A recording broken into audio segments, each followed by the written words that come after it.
बिस्मिल्लाहिर्रहमानिर्रहीम। पाकिस्तान में इन दिनों एक बहस छिड़ी है, सोशल मीडिया उससे भरा हुआ है कि पाकिस्तान की तबाही का बुनियादी सबब फ़ौज है। पाकिस्तान के तमाम मसाइल की जड़ जर्नैल हैं और सोशल मीडिया पे रोज़ाना झूठी सच्ची दास्तानें शेयर की जाती हैं, जिनसे ये साबित किया जाता है कि पाकिस्तान को जर्नैल लूट कर खा गए हैं। और इस वक्त ये टॉप ट्रेंड भी है। सोशल मीडिया पे आप देख सकते हैं, फेसबुक भरा पड़ा है, इंस्टाग्राम इस पे भरा पड़ा है, ट्विटर पे आपको लाखों की तादाद में ट्वीट्स मिल जाएंगे और सब तरफ में यही बहस इस वक्त छिड़ी हुई है, मुल्क के अंदर भी मुल्क से बाहर भी। तो पाकिस्तान जिस सूरत हाल का सामना कर रहा है, बिल्कुल ऐसी ही सूरत हाल आज से 12 साल पहले शाम में पेश आई थी। मुल्क शाम में लोगों ने ये प्रोपेगंडा शुरू कर दिया, ये कैंपेन शुरू की, ये मुहिम शुरू की कि हमारे मुल्क की तबाही का बुनियादी सबब फ़ौज है और जर्नैल जब तक यहाँ से नहीं निकाले जाएंगे, जर्नैलों का एहतसाब नहीं होगा, जर्नैलों को जब तक तशद्दुद का निशाना नहीं बनाया जाएगा, उनसे जब तक हम इंतकाम नहीं लेंगे, तब तक ये मुल्क दुरुस्त नहीं होगा। उसके नतीजे में मार्च 2011 से शाम में एक रिबिलियन या एक बगावत शुरू हुई। उसमें लोग निकल कर सड़कों पर आए, फ़ौज के मद्दे मुकाबिल आ गए, फ़ौज के ख़िलाफ़ लड़ना उन्होंने शुरू कर दिया। और उस वक़्त से लेकर आज इस बात को 12 साल से ऊपर हो गए हैं, 13वां साल इसको शुरू है। आज तक में शाम मुसलसल तबाही की ज़द में है, मुसलसल बर्बादी की ज़द में है, मुसलसल खाना ख़राबी की ज़द में है। तो हम आज की इस नशिस्त का मकसद ये है कि हम शाम की सूरत हाल देखें और पाकिस्तान के बारे में ये सोचें कि कहीं हम भी वही रास्ते, उसी ट्रैक को तो नहीं फॉलो कर रहे, बिल्कुल उसी नहज पर तो नहीं चल रहे जिस नहज पर शाम में लोग चले थे। तो शाम की जो सूरत हाल मार्च 2011 में थी, वो ये थी कि वहाँ का जो शाम की करेंसी है, शाम की करेंसी पाउंड है। तो शामी पाउंड जो है उसकी वैल्यू उस वक़्त में $1 के मुकाबले में 50 शामी पाउंड मिलते थे। लेकिन आज जब हम 2023 में खड़े हैं और 12 साल गुज़र चुके हैं इस तहरीक को और इस इनकलाब के नाम पर होने वाली बगावत को और मुल्क की इस तबाही को, तो आज वहाँ पर $1 की जो कीमत है वो शामी पाउंड के अंदर 13,000 शामी पाउंड की है। यानी कहाँ पे 50 शामी पाउंड और कहाँ पे 13,000 शामी पाउंड। ये तो है सिर्फ डॉलर की वैल्यू का कंपैरिजन अगर करें।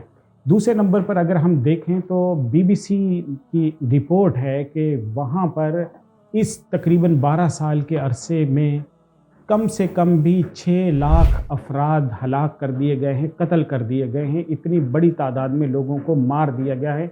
ये वो आदाद शुमार हैं जो मालूम हैं, और जो नामालूम कत्ल हुए हैं, जो नामालूम वहाँ पे तबाही हुई है, लोगों को मारा गया, उसके आदाद शुमार किसी के अंदाजे में नहीं। इसकी वजह से तीसरे नंबर पर यह काम हुआ है वहाँ पे कि लोगों की एक बहुत बड़ी तादाद डिस्प्लेस हुई है, इंटरनली डिस्प्लेस हुई है और एक्सटर्नली डिस्प्लेस भी हुई है। यानी मुल्क के अंदर तकरीबन 60 लाख लोग अपने घरों से हिजरत करके खैमों में मुंतकिल हो गए हैं, अपने मुल्क के फसाद ज़दा इलाकों से निकलकर पुरअमन इलाकों की तरफ चले गए हैं।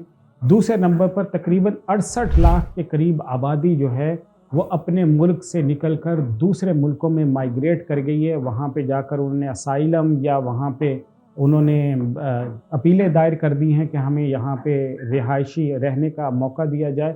और उनकी जो इस वक्त की अक़वाम मुत्तहिदा की रिपोर्ट है कि जो बैरून मुल्क शाम के लोग हिजरत करके गए हैं, 90% लोग इंतहाई गुर्बत में ज़िंदगियाँ गुजार रहे हैं। ये वो लोग थे जिन्होंने किसी वक्त ये नारा लगाया था कि हम लड़कर अपना मुल्क आज़ाद कराएंगे और हमारी जो तमाम तर तबाही है उसके पीछे फ़ौज खड़ी हुई है।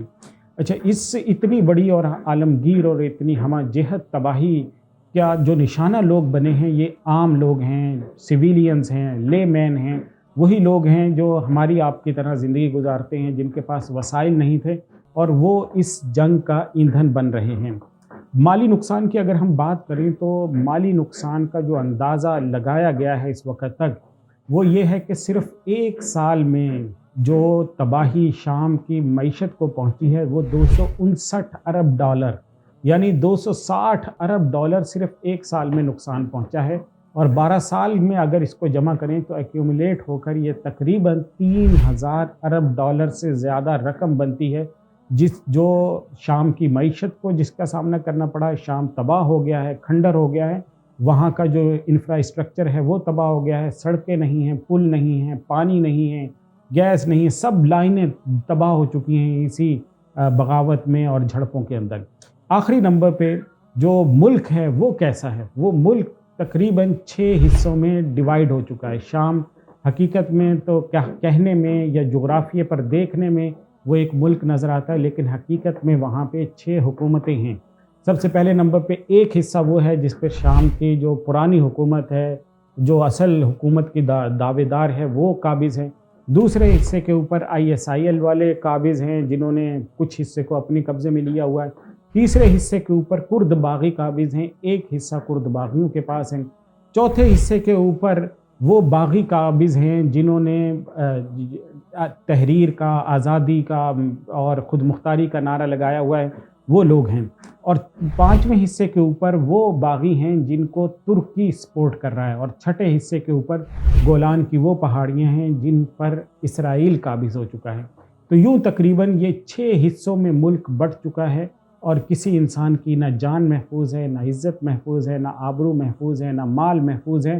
اور جو صورتحال آج سے 12 سال پہلے تھی، اس سے 1000 گنا زیادہ بدترین صورتحال کا سامنا اس وقت شام کو کرنا پڑ رہا ہے۔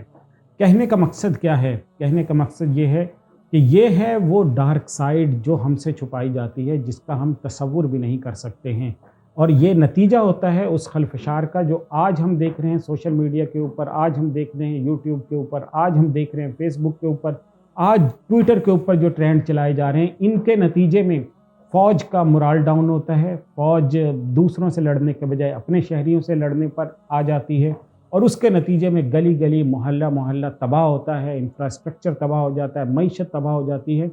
ان کی معیشت کا آپ تصور کریں کہ وہاں پہ $1.50 شامی کرنسی کا، اس کے بدلے میں 50 شامی پاؤنڈ ملا کرتے تھے، آج وہاں $1 کے بدلے میں 13,000 شامی پاؤنڈ مل رہے ہیں۔